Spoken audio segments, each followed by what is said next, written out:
eno ye pulogulaamu yo Leesoni wiiki eno ku 3ABN TV. Kakasa nti Bayibuli kuli mu 5 akatabo ko ne bayiro okalire ku bigere bya Kristo nga tufeefetta ebyawandiikibwa. Lino ly'ebbanguliro lya Kristo mwatutendekera okumwesiga olwo ntubeera abeesigwa gy'ali. Leesoni wiiki eno katuyigire ku bigere bya Kristo. Omulungi mukwano gwaffe ali ku 3ABN neesimye nnyo okubuuzaako mu linnya erisinga amannya gonna erinnya erya Mukama waffe Yesu Kristo. Nja okwebaza kubanga otwegaseeko mu program Lesson wiiki eno tuli ku lesson namba 3 nga tuli mu kwetegereza Kayini n'Abeero era tulaba omukululo guno Kayini gwalekawo na biki ebiddirira mu mukululo ogwo. Sajja asookera ddala okulabika nga ye omu ku batujju ab'ebyafaayo olina kuba nga tumwetegereza bulungi nnyo. Ndi wano ne ttiimu yange awasookera ddala nawo mukadde wange Peetero Ssemambo, ate wakati wano tulina mwannyinaffe mukwano gwaffe ddala mukyalokero Eseza. Amina. Tusense okubalaba. Amina. Muli at home. Alabagana kutoka ati feel at church. We tuli wano okubaga tukutwala maaso. Nsaba mukirize mbuuze ku mulabi waffe ate oluvannyuma tweyongereyo. Abalabi baffe abalungi tubalamusaako mu linnya lya Mukama waffe Yesu Kristo. Mu ngeri ey'enjawulo kambuuze ku bantu ngamba abatali bakuumi ba sabbiiti naye nga gwe tova ku 3ABN TV wonna wooli oba oli mu dduuka lyo oba oli mu saluuni wonna wooli ku ssaawa eno ng'olaba program Lesson wiiki eno Kama akutuweere nnyo omukisa. Weewaawo. Esebo mukadde waffe. Omulabi wa 3ABN TV njagala okwanirizaako ku programu eno Lesson wiiki eno ate n'okulamusaako mu linnya eddungi ennyo erya Mukama waffe Yesu Kristo. Saba otuule entende otebenkere nga tugenda okubaganya ebirowoozo mu programu yaffe n'eyaleero. Weewaawo. Nkyalokero tusaba otuweereye essaala tuyogere tutandike. Katwebaze. Mukama oli mulungi kubanga otuleese mu maaso go okuyiga mu programu eno Lesson wiiki eno. Tukusaba otuyigirize okuyita mwoyo w'omutukuvu kuba Yesu Kristo Mukama waffe. Amen. Weewaawo, amiina. Twongera okubuuzaako mukwano n'okwaniriza mu Lesson wiiki eno ali mu ddiiro lyawo ng'otuninze 3ABN amazima agatajunguluddwa. So nga nawe ali ku Facebook, ku YouTube, olikinga programu eno okola bulungi nnyo, okusharinga obubaka buno okola bulungi nnyo, ate oba oliawo n'okomentinga so nga n'osubscribinga ku Avento Productions ku YouTube oba otukoze bulungi mukwano. Kwigane naawe n'obeera ng'oyongera ofuna notifications ku programs zonna zetulina nnyingi nnyo kuba ku 3ABN tulinako Julira Mukama, tulina programu Yimba Nange, tulina programu zibantu zibatasanye kusuba mpayo endala. Bwate bwayogera Mukama. Kitegeera. Tulinako n'akasimu kabuli nkya. Tulina n'akasimu kakunkya. Ensulo y'enkya? Ensulo ey'enkya. Yes, ensulo y'enkya. Ogyetaaga kati so bw'obanga omaze okusubscribinga ku Avento Productions ne bw'oba oli wala still you can follow n'omanya ebisingawo. Ate ngeno program Lesson wiiki eno ebaawo Friday, that's nga tuyingira sabbiiti ssaawa 2 paka ssaawa 3 wano ku 3ABN. Inaala twala n'okugamba nti happy sabbath. Happy sabado sajja bali abasipeni bagamba. Ate eri abali mu kulwanyisa banaawe Ukraine abarasha bagita sibota. Happy sibota. Kale kati tuli mu kwetegereza ekitabo kino ekiyitibwa Olubereberye. Abalala bakiyita amasooka. Obentandikwa. Ekitabo ekyo kye tuli mu kutunulira. Ekitabo no kirungi. Nze kimpomedde nnyo nga bwe nze mbagamba waliwo omusumba gwe nayagala bwe yali abulira yagamba nti nze ebitabo byonna bitwale ondekere ekitabo kitya Kimu. Olubereberye. Ekitabo ekyo kyo kirasangamu amazima gonna ge tukkiriza. Christianity ogenda gisanga mu Lubereberye. Obutonzi twabutunuulira mu lesson yaffe eyaggulawo ne tulaba nga Katonda bwe kyeyakola kyali kirungi ate nga kituukiridde. Beautiful and perfect. Sibi Katonda. Naye oluvannyuma omulabe najja nasigamu ensigo embi. Twalaba okugwa mu lesoni ey'okubiri. Adamu ne Kaawa ne balya ku muti ogwabagaanibwa nti temugulyanga kuba oligulyako tolirema kufa. Ate ebyaddirira mu kulya kusangibwa nga bali bwerere, beesanga nga bali bwerere, banoonyeza amalagala, ebintu biganye. Katonda mu kusaasira kwe n'abawa ekisuubizo nti ezzadde ly'omukazi ligenda kutaasa, lirikomyawo essuubi.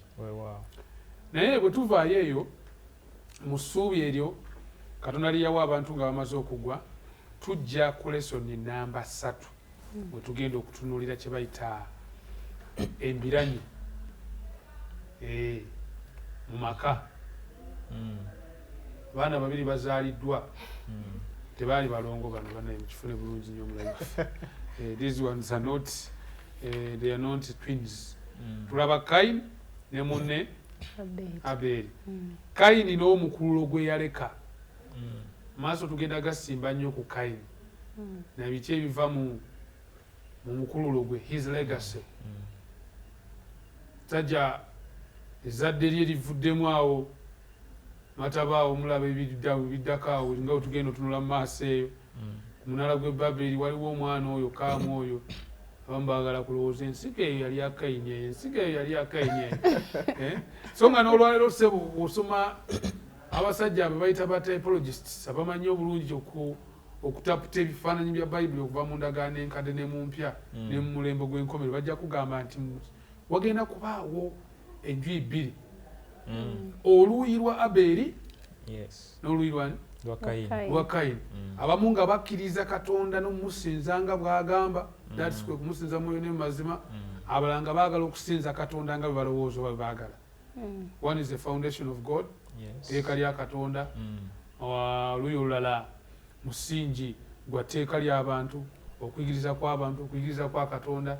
So ogenda kulaba nti embiranyi eno ate tuddamu ogiraba mu biseera by'enkomerero ng'abamu basinza omutonzi yakola eggulu n'ensi, ate abalala nga basinza ensolo, abatuuka n'okuweebwa akabonero k'ensolo ba enkoofi y'ensolo.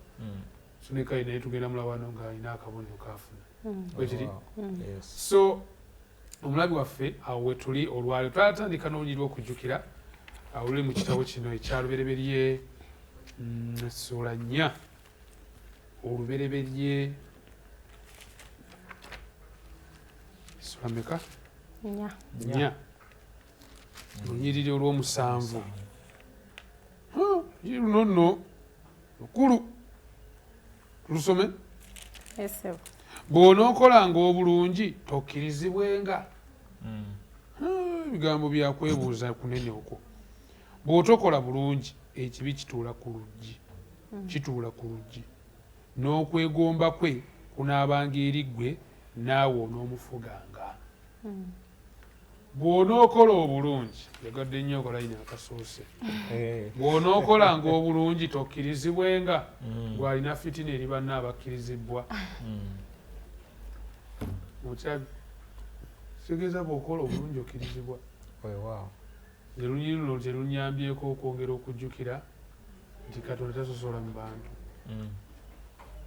Sajja Peetero yakigamba amaka ga Koloneriyo nti Katonda tasosola mu bantu, akola eby'obutuukirivu amukkiriza. Oba oli Muganda, oba oli w'engulu, oba oli eri mu nsonda Western, oba oli mu Maserengeta, yonna gy'ova, oba nva mu East eri ewava enjuba, yonna gwe gy'ova mu nsi hemisphere ey'amambuka oba Maserengeta, gwe kooba ng'okola bulungi, Katonda akukkiriza. Era amaka go bwe gaba nga gakola bulungi, Mukama agawa omukisa.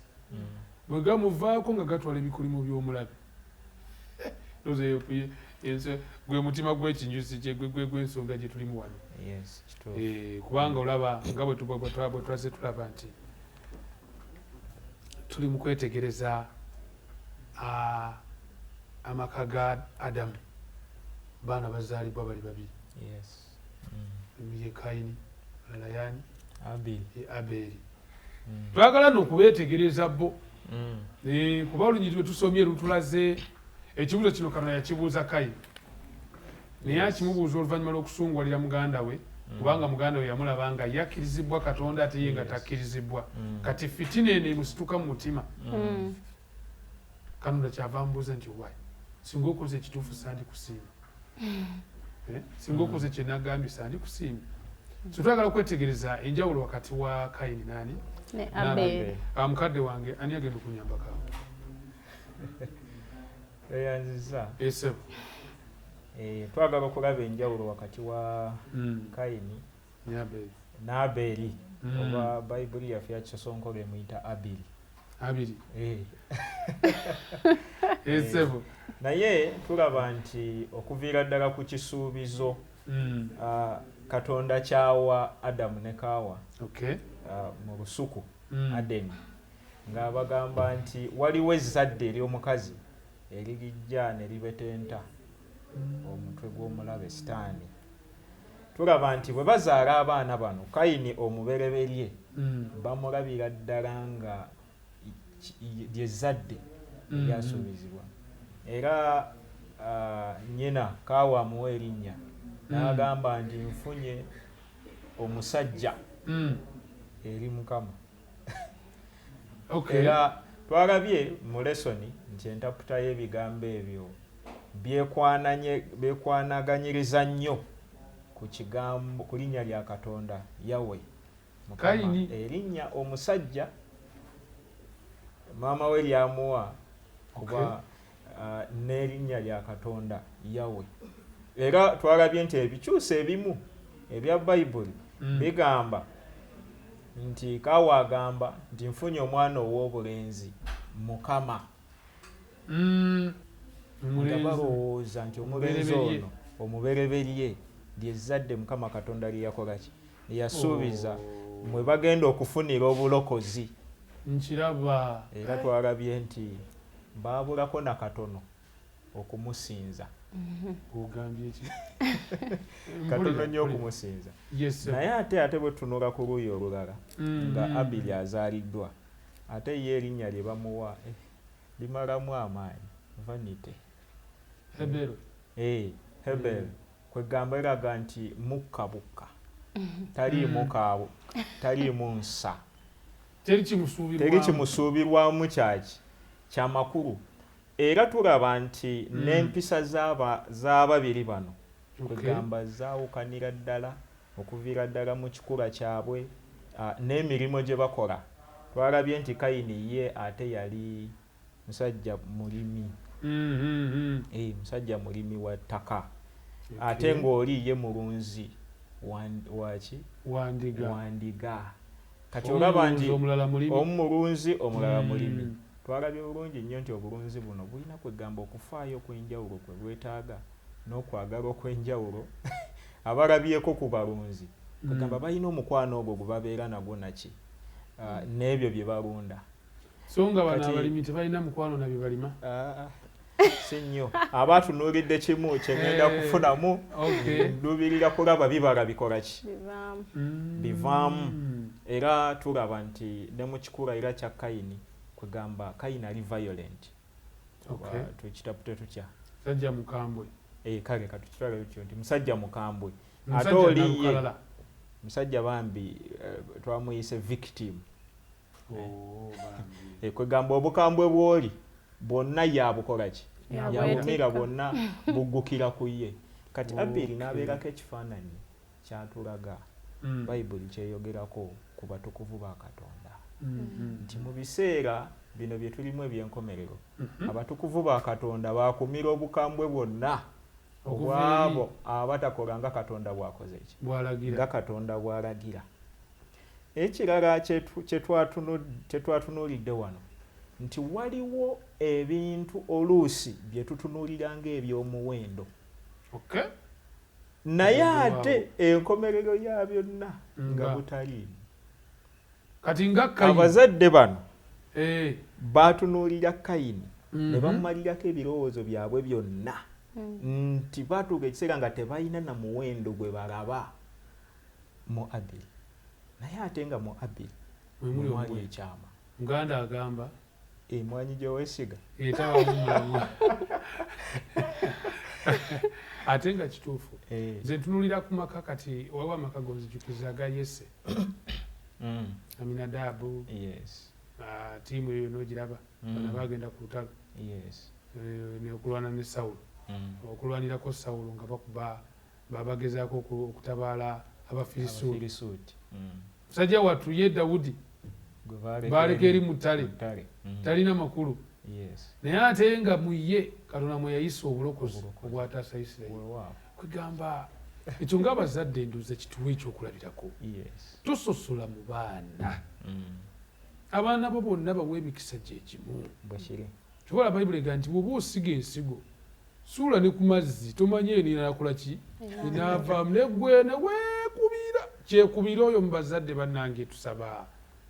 Nfe tusaba nnaffe naye Katonda alagira akome gw'abadde alina kyekubira oyo kubanga olaba nti Kayini ate gwe baali balowooza okuba ow'amakulu gwe baayagala batwale ku yunivasite asomere eddala agendeko ne Dar es Salaam University aveeyo agendeko mu Andrews University naye munnange gye byaggwera ng'ono eyakoma mu senior 4 n'agenda ku kikoosi ate mwattu nga yagasa famire.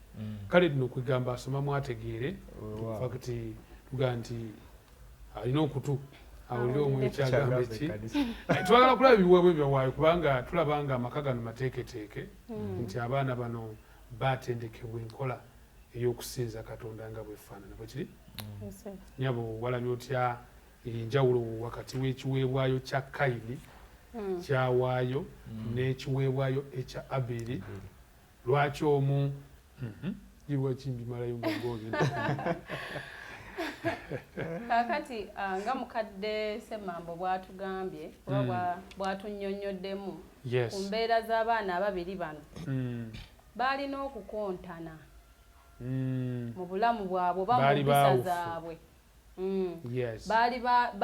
Baali baawufu nga bw'okyogedde baalina okukontana naye okukontana kuno tekwakoma ku mpisa zaabwe zokka.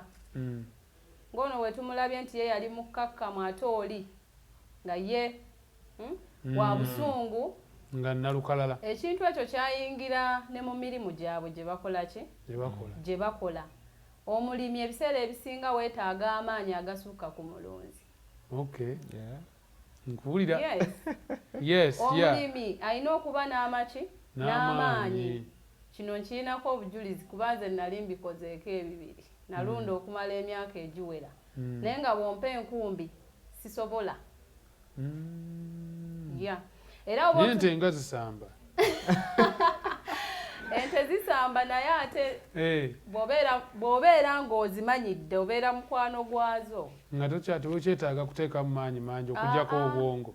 Bwekiri bwongo musajja wa kiro ataano akuba ente ya kiro 2 so nalundanga nga nkiwuliriramu emirembe nkiwuliriramu okwagala naye nga bwompa enkumbi nja siiba nnyimiridde nga siina nawe nkola ki nawe neeyongera. So bano abaana ababiri Kayini eyali omulimi yalina amaanyi maki era omulimu gwe gwali gwetaaga amaanyi amangi asobole okuba nga afuna ebibala. Ettaka lino limuwe ku bibala. Nga wakiteeramu obunafu tafunamu. Naye ate oli nga mukwano gw'alina eri ki byalunda n'okufaayo. Kaakati ebiragiro byaliwo nti mu bye mulima ebibala ebibereberye birina okukola ki okuweebwayo. Eucharist offerings. Ebiweebwayo ebyokwebaza. Naye ate ng'oggyeeko ekyo ebyo byali tebikuleetera kusonyiyibwa kibi ky'olina oba ky'oba okoze kyonna. Just bino byali kitundu kusinza.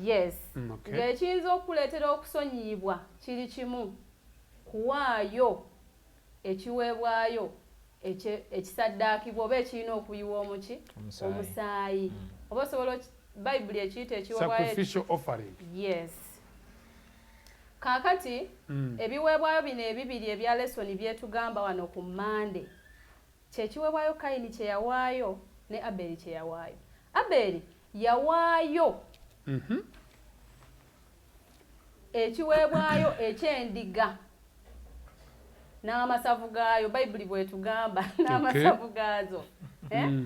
Naye ate Kayini ye yawaayo biki bimera naye nga si kyekyali kyetaagibwa mu ssaawa eyo kuba baali balina okusonyiyibwa. Kaakati lesoni etulaga ng'ekiweebwayo Kayini kye yawaayo tekyakola ki? Tekyakkirizibwa Katonda, teyakisiima. Yes, naye oli Aberi omukwano gwe yalina, okufaayo kwe yalina eri ebisolo bye, yalondamu ebyo byalaba nga ddala bye byetaagisa okuwaayo mu maaso ga Katonda. Fakiti awo waliwo ekibuuzo. Tulaba nga Kayini awaddeyo ebiva ku birime bye, that is his occupation. N'oli awaddeyo ku ndiga ze ababereberye, era naye gwe mulimu gwe gwekiri. Kati omuntu agenda kubuuza ekibuuzo, lwaki Katonda yasiima Aberi kye yawaayo n'agaana Kayini kye yawaayo? Awantu awo wakulu nnyo okutegeera, kubanga omu ayinza okwekubira olubege ku kino kyensoza okwogera. Kayini yawa ku bibye, n'oli yawa ku bibye. Naye lwaki Katonda agenda mu maaso n'asiima ekya Aberi n'atasiima kya Kayini? Wantu awo wakulu nnyo okutangaaza. Kituufu. Ekisooka buno bwali bubonero obulaga nti okkiriza mu Kristo Yesu agenda alina okukola ki? Okujja. Kubanga oyo yatunuulirwanga oba yalindirirwanga ajje ayiwa omusaayi ekibi kikole ki? Saddaaka abenga okusaddaaka kuno okusaddaakibwa okw'ensolo kukoze eki? Kuweddewo. Kaakati gwe bw'oleeta ebibala oba ebibala ono Kayini bye yaleeta byali biraganga alinga atakkiriza.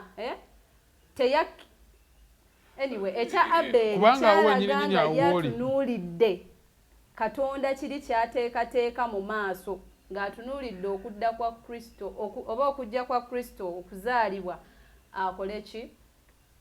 Ayiwa omusaayi okusaddaaka kukole ki? Kukome. Awo wennyini w'oli awo kuba oli agenda kubuuza ebiweebwayo bya Kayini bibi? Si bibi. Kiraba kubanga oba aleese kyonna kye yaleeta ng'akijje mu ttaka birungi. Kati biba nga birungi lwaki tebikkirizibwa ate nga biki? Nga birungi. Kubanga awo we walina okusinza okw'ennaku zino, which you see kusinza kulungi, abantu bambala ne banyuma, nsajja asooka kwambala ne koola ye bulungi n'avaayo n'akugamba ngulabira the man is leading the worship. Ali mu kusinza. Lwaki okusinza okumu Yesu agamba bano bansinziza bwereere? Kiki ekibulamu ekyali mu kyonaani Aberi? Bebulani esula 9:22 lutugamba awatali kuyiwa musaayi tewaba kola ki? Kusonyiyibwa. Era mu kiseera ekyo awatali kuyiwa musaayi tewabanga kola ki? Kusonyiyibwa. Kaakati omusaayi gwali gugenda vaawa mu bibala ono byaleese. Ebibala byaweebwangayo nga ekirabo eky'okwebaza eri Katonda. Leesoni bwe yatugambye mu katabo ka Patriarchs and Prophets omukonsanvu mu emu. Ebibala ebibereberye eby'omu ttaka byaweebwangayo eri Mukama ng'ekirabo ekyaki? Eky'okwebaza. Naye kiri kyekyali ekiweebwayo ekikulu ekiraga okusonyiyibwa kw'ekibi kubanga kyalingamu okuyiwa omuki? Omusaayi. Era awataali kuyiwa musaayi tewabanga kusonyiyibwa. Y'ensonga lwaki tekyasiimibwa. Ekyono aleese ekyokuyiwa omusaayi n'akola ki? N'asiimibwa. Omulabi waffe ndowooza olaba enjawulo wakati w'ekiweebwayo ekya Aberi ate n'ekiweebwayo ekya Kayini. Katonda asiima ekya Aberi ate n'agaana oba n'atasiima ekya Kayini. Ensonga sofa gye tulina eri nti Aberi awaayo ekyo ekyali kyoleka saddaaka ya Kristo, kuba Yesu Kristo ye mwana gw'endiga ogwa Katonda ajjawo ebibi by'ensi. Ate Aberi Kayini n'awaayo eby'omu ttaka ebivudde mu mirimu gy'emikono gye okwongera okutujjukiza nti obutuukirivu emirimu gyaffe egy'obutuukirivu egyaffe nga ffe abantu ku bwaffe nziina ezikongedde mu maaso gange. Tusooke tuwumulemuko tubeere nga tukomawo ate tuzuule ebisingawo. Webale nnyo webalire ddala. Nendaba malayika omulala ng'abuuka mu bbanga ery'omu ggulu ng'alina enjiri ey'emirembe n'emirembe okubuulira abatuula ku nsi na buli ggwanga n'ekika n'olulimi n'abantu. N'ayogera n'eddoboozi ddene nti mutye Katonda, mumuwe ekitiibwa kubanga ekiseera eky'omusango gwe kituuse. Mumusinze yakola eggulu n'ensi n'ennyanja n'ensulo z'amazzi. Ne malayika omulala owookubiri n'agoberera ng'ayogera nti kigudde, kigudde, Babuloni ekinene ekyanywesa amawanga gonna ku mwenge ogw'obusungu bw'obwenzi bwakyo. Ne malayika omulala owookusatu n'agoberera ng'ayogera n'eddoboozi ddene nti omuntu yenna bw'asinza ensolo n'ekifaananyi kyayo era bw'akkiriza enkovu ku kyenyi kye oba ku mukono gwe, oyo naye alinywa ku mwenge gw'obusungu bwa Katonda. Mu kiseera kino weetaaga amagezi agava ku nsulo ey'obulamu osobole okweteekateeka olw'ekyo ekijja eri ensi. 3ABN ezzegawanye okuwa essuubi eryo gyekuumireko.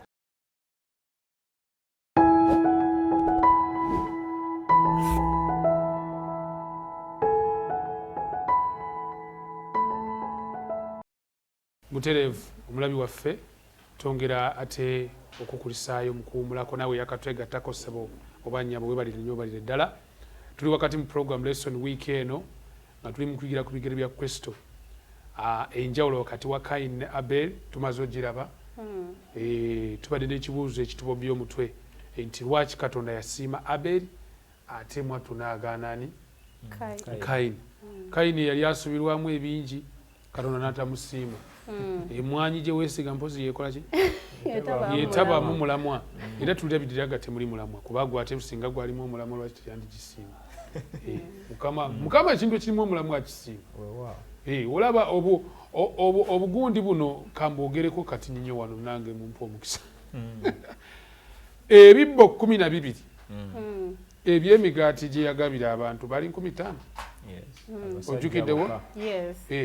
Byonna ebibbo 12 temugezane mubiyiwa kuba mwalimu omuki omulamwa, naye embizi 12,000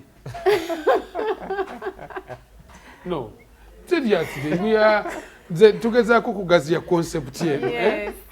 Yes, Kristo ekirimu omulamwa takyonoona, bwali no bukunkumuka naye kubanga bulimu omulamwa tugamba bukuŋŋaanye temusuula west. Omutali mulamwa mbizi 12,000 mu nnyanja. Okitegeera? So olaba nti Katonda ekintu omuli omulamwa akisembeza. Yovula Kristo atuuka n'okufiirira omuntu, teyafiirira dayimoni ne Sitaani kuba yali tabalaba mu mulamwa. Gwali gwafa, Sitaani agenda okugwana ku nsinga gwagwamu dda. Naye ffe abantu tulabamu possibility of redemption. Kyeyava asiima n'atufiirira. Alaba yonna Sitaani bw'anaawulira ajja kukkiriza mulimu omulamwa. So tukomyewo, twagala kweyongerayo n'ekitundu ekirala nga tunaba kutunulira kikolobero kino Kayini kyakola in response ku Katonda kye yali akwega. Katonda bw'asiimye oli ye n'atamusiima, ensonyi n'azifuula eki? Obusungu. Nga tetunatuuka waawo. Twagala mukadde wange olinawo ensongera lwaki olowooza lwaki Katonda yasiima Abeli n'aba nga tasiimye Kayini? Yes, kati tulaba nti Abeli awaayo ekiweebwayo ekyokukkiriza. Okukkiririza mu ssaddaaka eyo eyali ey'okuweebwayo eyali ey'okutuukirizibwa gye bujja mu maaso mu zadde eryasuubizibwa Adamu ne Kaawa. Naye ate ye Kayini ekiweebwayo kyawaayo Katonda si kyasaba. Katonda asaba kirala, Kayini awaayo kirala. Katonda kyasaba, Abeli kyakola ki? Kyawaayo. Kati tulaba okusinza kwa mirundi ebiri. Okusinza nga Katonda bw'alagira ate n'okusinza oli okusinziira ku ndowooza ye ng'omuntu. Ne bawumula ku lunaku lwa Ssabbiiti ng'eteeka bwe liri. n'abalala ne bawumula ku sabbiiti nga bwe balowooza. Ne basinziza bwereere kubanga tebakoze ng'ekiragiro kya post Kristo akyogera wammeki nti bansinziza bwereere nga bayigiriza amateeka g'abantu nga bye by'okukwata. Olese etteeka lya Mukama erigambye nti waayo saddaaka. And by the way n'ekira kinjawo kwongerezaako. Lwaki Kayini ono tasiimibwa? Kayini teyalina kukkiriza mu Katonda. Kubanga endiga eno oba ekiweebwayo kino kyaweebwangayo as an index of faith in the coming Redeemer. Kwegamba kaali kabonero akooleka okukkiririza mu oyo alikola ki? Alijja. Musumba Kyobola bamwogerako ne mu Ebbulaniya 11:4. Nti olw'okukkiriza Aberi yawa saddaaka esinga obulungi ku ya Kayini. Neeri yali saddaaka. Yes, naye kino yakikola lwa kukkiriza. Ate nekyo kyeyongera okulaga nti okukkiriza kukola ekyo Katonda kyagambye. Yes. Okay. Tuyongereyo mu maaso. Katugenze katundu baitha akongera okulaga bice bigenda n'okuba mu biseera by'enkomerero. Obadde okimanyi nti abasinze omutonzi eyakola eggulu n'ensi bagenda kusanga obuswandi n'obusungu obwabo abagezaako okusinza omutonzi naye mu ngeri gye balowooza eyaabo so si mu mwoyo ne mu mazima. Olutalo luno tululabira wano mu kikolobero kino ku Tuesday. Mukadde wange nsaba oyongera okutulambuliramu ku kikolobero kino ekikolebwa Kayini. Yes, oluvannyuma lw'ebiweebwayo eby'emirundi ebiri Kayini n'atasiimibwa, Aberi n'asiimibwa. Ate tulaba Katonda ng'ayingirawo. Alina ebibuuzo bibiri by'abuuza Kayini mu ssula eno ey'okuna eya Lubereberye olw'omukaaga. Yakusaba otusomereko awo Oluganda. Lubereberye essula ey'okuna olunyiriri olw'omukaaga amubuuza ebibuuzo bibiri. Mukama yes waka nve ku Lwokutaano. Anyway, ntandikire ku Lwomukaaga. Naye Kayini n'ekiyawaayo teyamukkiriza. Kayini n'asunguwala nnyo amaaso ge ne goonooneka. Mukama n'agamba Kayini nti kiki ekikusunguwazza era kiki ekikwononesezza amaaso go? Kati ebyo ebigambo Mukama abyogera oluvannyuma lw'okulaga nti tasiimye Kayini kyawaddeyo ate n'asiima Aberi.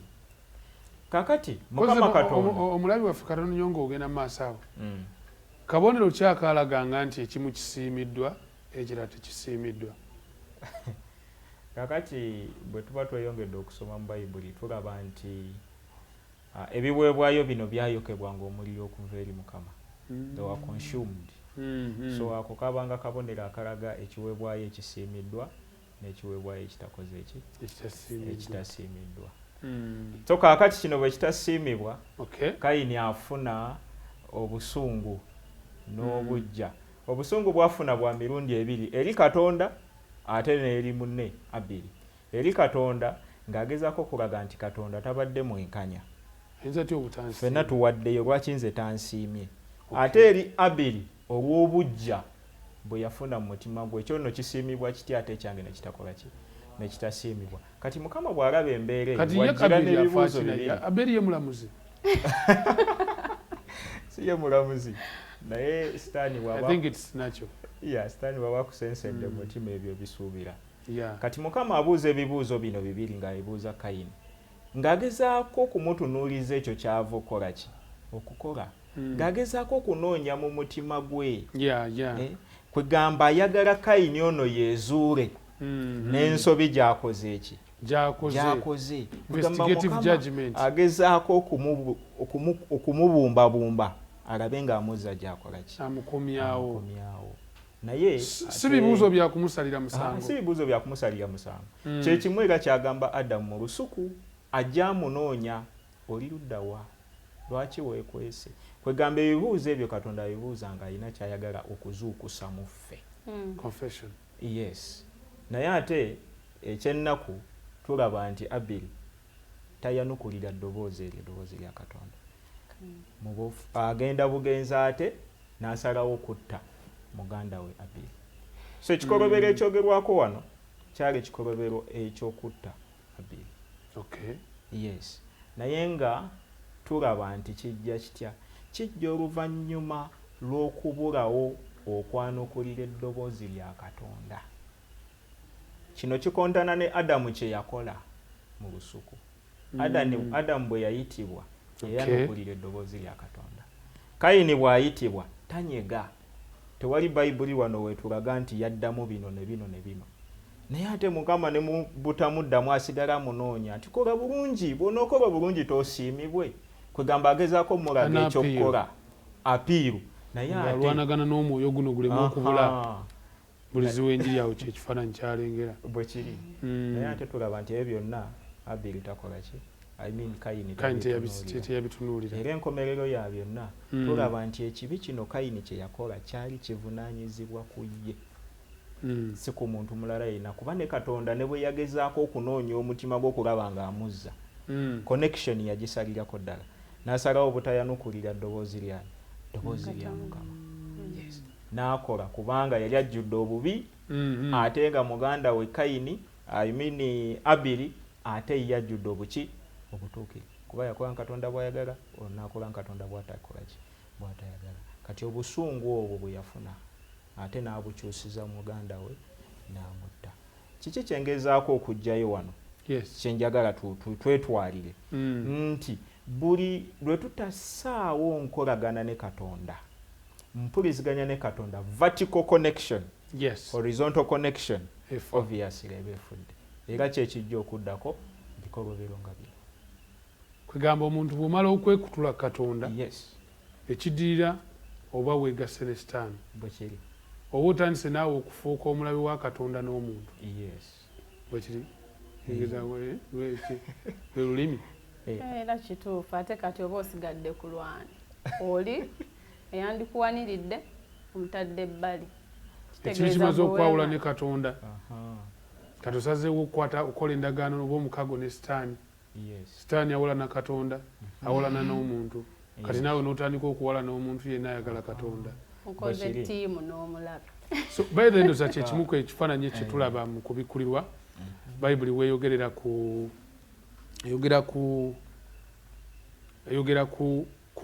nsolo ekwatagana n'omusota ne nnabbi w'obulimba, ne bakola omukago mu biseera by'enkomerero okugenda okutabaala abantu ba Katonda abaasigalawo, abakwata ebiragiro bya Katonda era balina okutegeeza kwa Yesu. Bwe kiri? Bayibuli eyogerako nti wano wali okugumiikiriza kw'abatukuvu abakwata ebiragiro bya Katonda n'okukkiriza kwa Kristo. Kati tulaba nga embiranye ejja, kuba bano abakwata ebiragiro by'omuntu omuli ensolo nga yeekulembeddemu ttiimu awamu ne nnabbi w'obulimba n'ogusota, bukafiiri bwonna buggwaawo, bagatta emikono balwanyise ono asiimibwa Katonda, kubanga alina okukkiriza mwana gw'endiga Yesu Kristo ajjawo ebibi by'ensi, ate ekirala amusinza mwoyo n'emazima ng'akwata ebiragiro bye. Olutalo luno tululaba luli mu kubindabinda kati, kubanga okunoonyeza kulaga nti gye bigenda okuggweera embiranye egenda kubeera nnyo ku nnaku zino bbiri. Era mukwano gwange atulaba Saturday ne Sunday ziraga abavubuka bano ababiri, emu eraga Kayini, endala eraga Abiri. Nze njakukkiriza nti Saturday Sabiti olunaku olw'omusanvu etugirayo ekifaananyi bulungi nnyo ku Abiri, Katonda nga bwe yayogera. Sunday etugirayo Kayini, naye asinza Katonda, naye tamusinza nga Katonda bw'alagidde, wabula ye nga bw'alowooza. And many people today mubuuza nti olina olunyiriri olukulagira okuwumula ku Sunday mu Bible? Ko ye nti nze ekyo kyenkola kiwandiikiddwa mu kitabo ky'ekkanisa yaffe. Tutambulire mu kitabo ky'ekkanisa yaffe oba mu kigambo kya Katonda? Oba olaba Katonda kino kye yayogera, bino ebirala abantu bye baabyogera. Kati olw'okuba nti abatambulidde ku Bayibuli yokka ate yonna Katonda abasiimye, ekinaavaamu nga nnabbi w'obulimba awamu n'ensolo awamu n'ogusota nga bawakula olutalo. Ekyo omusajja kyeyayogerako Mukama waffe n'agamba nti wagenda kubawo okubonaabona okunene okutabanga obukyanga ensi ekola ki ebaawo.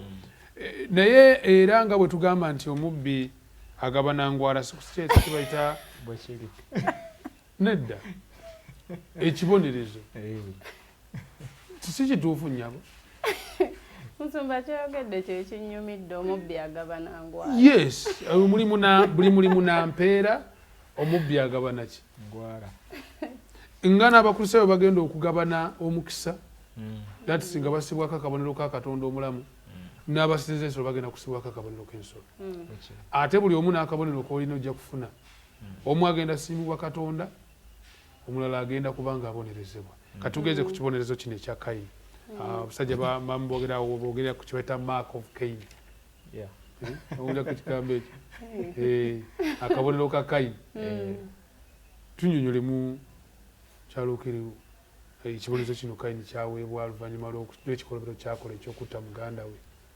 Kati paati eno eya Wednesday yabadde tulagira okusoma Lubereberye 4:9 paka ku 16 naye balina ekibuuzo kye baanokoddeyo mu nnyiriri ezo zonna. Katonda we yabuuliza Kayini aluwa Aberi muganda wo. Okay. Kubanga mukadde waffe atunnyonnyodde nti Kayini yali amaze okuttaani muganda we. Ekyo ekikolobero kye yali akoze. Kakati Katonda amubuuza muganda we akola ki? Ali ludda wa? Leesoni etulaga nti Kayini addamu mu ddoboozi baliise erya nakyeyitabya. Nakyeyitabya. Akimanyi nti alina omuki? Omusango. Naye addamu mu ddoboozi eryo erya nakyeyitabya. Nze mukuumi wa muganda wange. Nze asikaali we. Nkulaba. Era ng'omuntu alina omuki? Omusango. Tali straight. Naye akusikumanyiira ayerabidde n'okwerabira ani ayogera naye. Naye kye twagala okuyiga wano ekibuuzo ekyo tujjukira nti Katonda ayina era we yabuuliza Adamu ng'akoze eki? Ng'azizza omusango ng'ayonoonye. Yamubuuza ng'amaze okwekweka n'amubuuza oli luuyiwa? Walidde ku muti gwe nakugaana. Walidde ku muti gwe nakugaana. Naga nti togulyangako. Kaakati ekibi Kayini kye yakola kyava mu kibi Adamu kye yali akoze. Kitegeeza ekibi Adamu kye yakola kyali kitandise emirandira gyakyo nga gitandise okukola ki? Okulanda ku boono gwe twogerako mutabani we. Agoberedde mu bufu bwe bumu. Yes. So kino ekibi kyakola ekyo. Addamu ensobi yemu. Ndoza tukitwale bwe tutu. Oba. Nemegamba nti yasikira ensobi.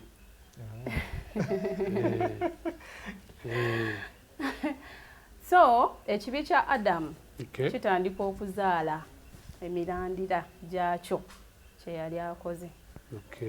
Naye enjawulo gye tulabawo Adamu ye Katonda bw'amubuuza atandika okwebuzaabuza ayita eno n'eno ate omukazi gwe wampa biki yampadde ku kibala. Naye Kayini Kayini ye yagaanirawo. Kiri kye yaddamu nti nze mukuumi wa muganda wange alinga amugamba nvaako mbuuzaako ki? Kumbuuza ngani? Alinga atamanyi nti yabaddamu ne kiyadde akola Katonda yamulabi. So ye tatwala kadde nti yeetooloola dde eno n'eno. Ali straight kwegamba alina obusungu obwo. Oludde nawe ukenyesi nga mbadde nkusobola nandikusse. Kakati kati wano Katonda amubuuza ekibuuzo ate ekimuggyako amubuuza okoze eki? Tamulinda nakuddamu. Amugambirawo kyennyini kyakoze. Okoze eki? Yamubuuza okoze eki n'atamulinda kuddamu era Katonda yennyini n'amugamba omusaayi gwa muganda wo. Omusaayi gwa Aberi. Oli mu kukaaba. Gukaaba. Gukaaba. Kati awo Kayini yali alaba nti wa kitalo tayagala na Katonda kumubuuza bibuuzo. N'asala ki? Pulesa. N'asala pulesa. Kino nno kitulaga ki? Katonda aba amanyi. Tetulowooza nti Katonda aba tamanyi kye tuba tukoze. Aba akola ki? Aba akitegeera. Mukadde yakikoonye nako. Nalaga nti Katonda aba ayagala okutuleeta mu layini ekkiriza ensobi gye tuba tukoze ki? Kubanga kitundu kusonyebwa. Yes. Bunsinza aliwa bitono. Lwaki Katonda agamba nti eddoboozi lya muganda wo Abedi ndiwulidde nga linkaabirira ku ttaka, kubanga tujjukira bulungi nnyo nti Adamu bwe yali nga asalibwa omusango oba ng'aweebwa ekibonerezo. Bayibuli etugamba Katonda yamugamba muntu yozo mw'onajjanga ki? Ekyokulya okutuusa lw'olidda mu nfuufu. Mu ttaka mu nfuufu, kubanga omwo mwe wakola ki? Mwe waggyibwa. Yes. Eyo gye waggyibwa. So wano kyali kitandise okuba. Era okuttibwa kwa Aberi omusaayi gwe ne guyiika kyali kitandise okulabika kiri Katonda kye yakola ki? Kye yagamba. Ensonga lwaki Mukama amugamba omusaayi gwa muganda wo gukoze ki? Gunkaabiridde ku ttaka wookoze eki? Wooguyiye. Aberi yali nga zze mu ttaka kubanga era yali afudde. Ye yadda mu ttaka. Yes. Fact so kati ekibi n'omusango, ekibi Adamu kye yakola n'omusango oba n'ekibonerezo kye yaweebwa bitandika okuba nga byeyoleka. Babirabako. Yes. Bagenda okuziika. For the first time ever mu byafaayo tulaba nga boolekera okola olumbe okuziika. Essaala zisabibwawo ez'okugumya abakungubazi. Yes. Musajja for the first time in history omuntu afudde. Simanyi bwe kyandiwulikise gy'oli nze nteeka okuba nga ndaba wentiisa beyond computation. Ekyoyinza notagitegeera. Naye twagala kutegeera mu kuwunzika tufunzema ekibonerezo. Kaakati omusajja ono bw'akola ensobi eno asse muganda we olw'obukyayi, mutima ogwo gw'obukyayi guvuddemu obutemu, amusse, Katonda agezaako okumukomyawo agaanye. Ekibonerezo ekimuweebwa kye kiriwa? Kakati bw'oba osomye olunyiriri olw'12 mu lubereberye essuula ey'okuna, olaba nga Katonda agamba Kayini bw'onoolimanga bw'onoolimanga ensi okuva kaakano teekuwenga maanyi gaayo era onaabanga momboze ku nsi. Yes. Momboze oba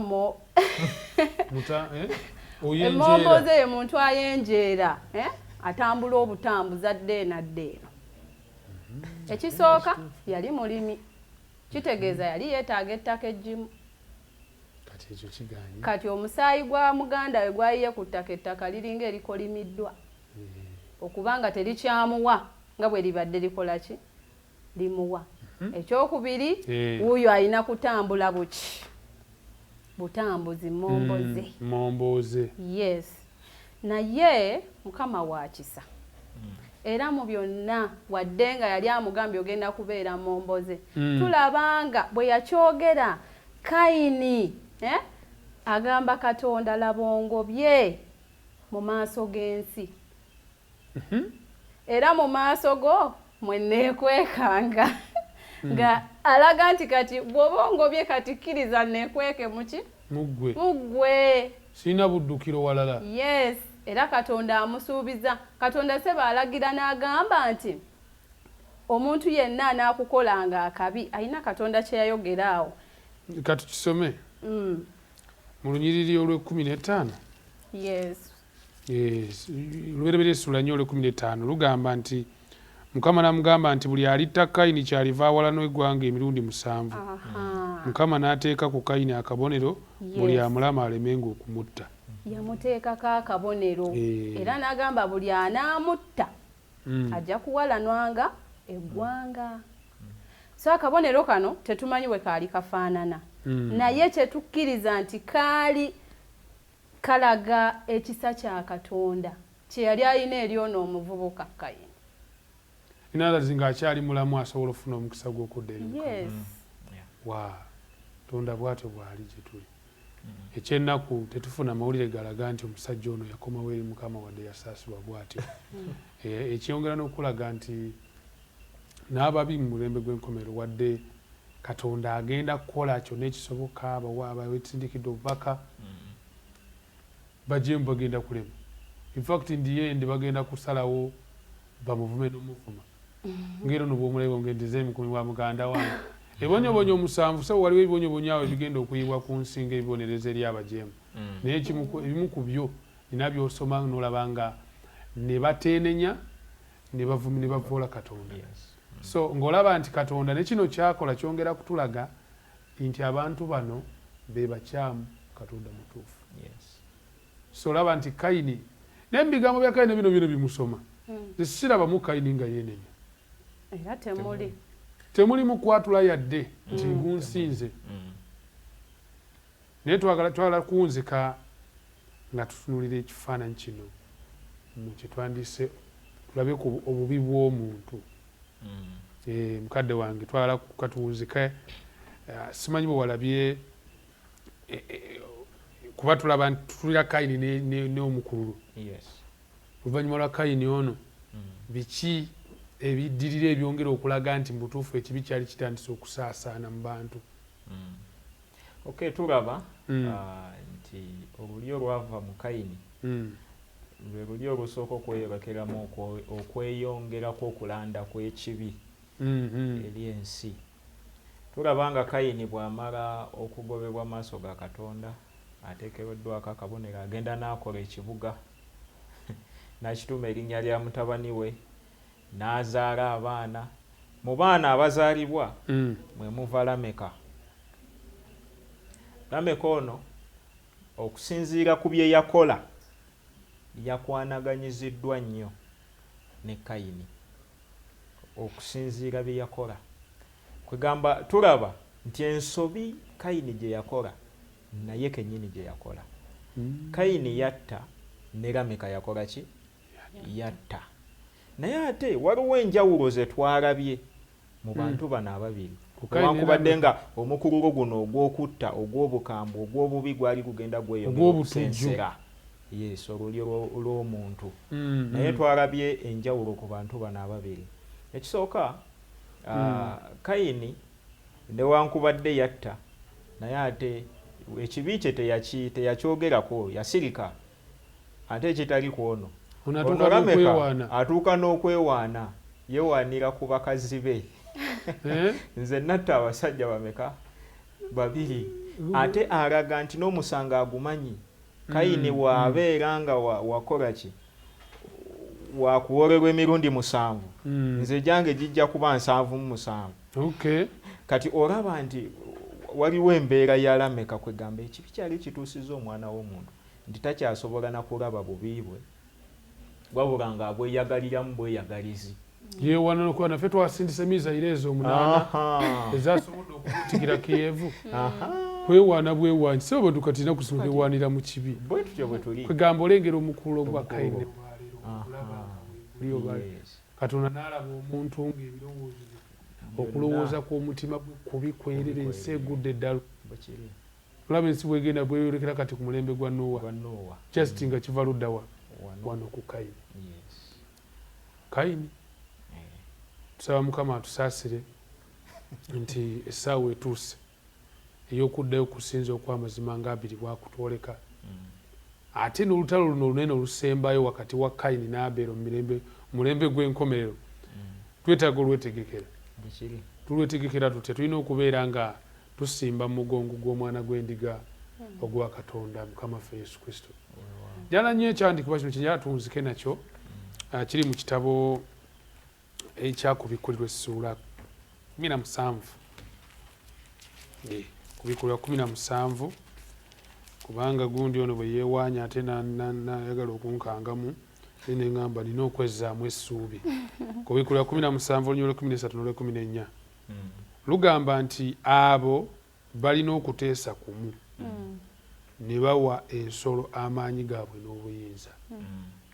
Balina okuteesa kumu buyeekera bwe bonna bwe bakola bali mu kunoonya engeri gye bawa nsolo maki maanyi. olw'ekkumi n'ennya luga nti abo balirwana n'omwana gw'endiga n'omwana gw'endiga alibawangula. Amen. So tulina obukakafu Yes. mukwano gwaffe atulaba nti newankubadde nga olutalo lunyinyiitidde lunaatera okuggwa wakati w'abo abali mu mugongo gwa Kayini abali mu kutwala mu maaso omukululo gwa Kayini n'abo abali ku mugongo gwa Aberi abagamba nti olw'okukkiriza obulokozi buli mu Kristo yekka. Yes. Abali mu kulwana n'omwana gw'endiga n'abo abali emabega w'omwana gw'endiga tebajja kuwangula. Ani anaawangula? Balirwana n'omwana gw'endiga n'omwana gw'endiga alibawangula nga ye Mukama waffe Yesu Kristo. So ku ntikko gwali emabega wa Yesu Kristo gwimuwanguza n'okukirawo. So netukusaba nti subscribe eri Kristo okakase nti obulamu bwo bwonna buli mikono gye. Amen. Waawo mukadde waffe nsaba otuweereyo essaala tubeere nga tuwunzika. Weewaawo katwombeeke tusabe.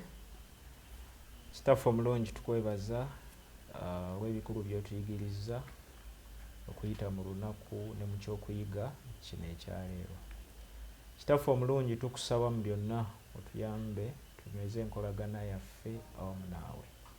Osige emitima gyaffe okwagala okwannamaddala ate era n'omutima ogw'okwenenya ogw'okulaba nti tuli babi mu maaso go ate tujje mu maaso go n'okwenenya n'okwatula. Kitaffe omulungi otubeere okuyita mu sabbiiti wetusabye okuyita mu Kristo Yesu Mukama waffe. Amiina. Weewaawo. Amiina. Twesiimye nnyo tweyanzege mukwano okubeera nti obadde naffe okuva gye twatandikidde paka wetuwunzikidde gwe abadde ku YouTube webali nnyo bali eddala naawe abadde mu ddiiro lyo ku 3ABN. Tukwagaliza sabbiiti ennungi era tusaba nti ekisa kya Mukama waffe Yesu Kristo kyeyongere gy'oli. Amen.